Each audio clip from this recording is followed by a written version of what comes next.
Good evening. Today I'm going to be the member of opposition, or the second negative constructive, for the topic.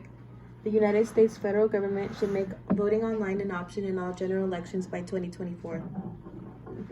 I'd like to remind everyone of why voting online should not become an option in all general elections. Firstly, in case that a person does not or is not able to vote in person, there's another way they can vote, which is through mail-in voting. This option has been used for years now and continues to grow.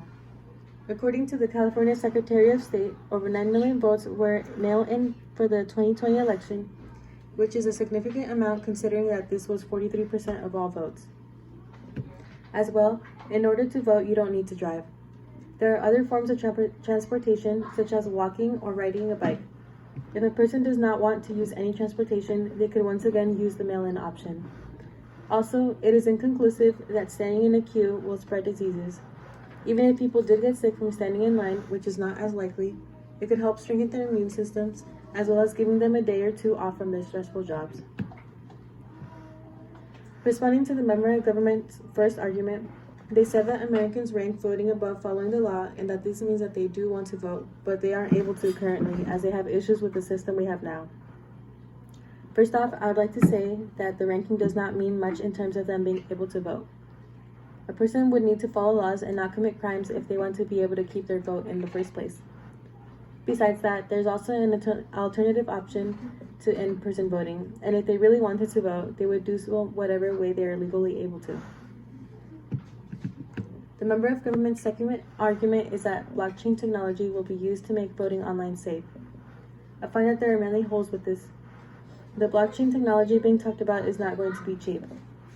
The average salary for a U.S. government IT tech is approximately $83,000, according to Indeed.com.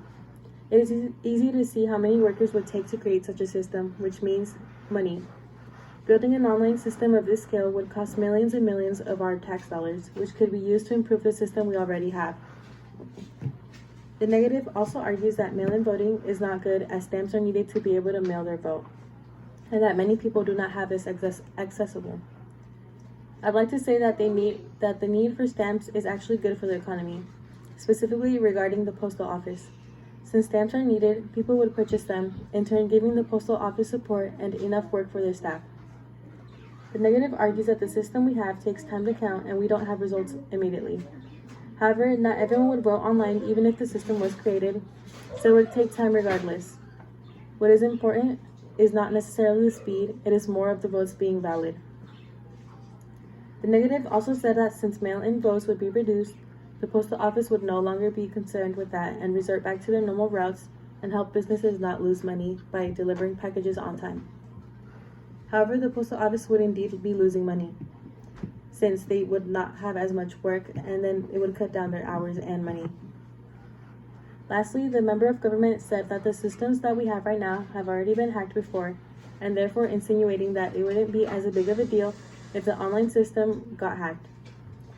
The dismissal of this is alarming, since just because it has unfortunately happened does not mean that it should be taken lightly, since it does have effects on people. Thank you.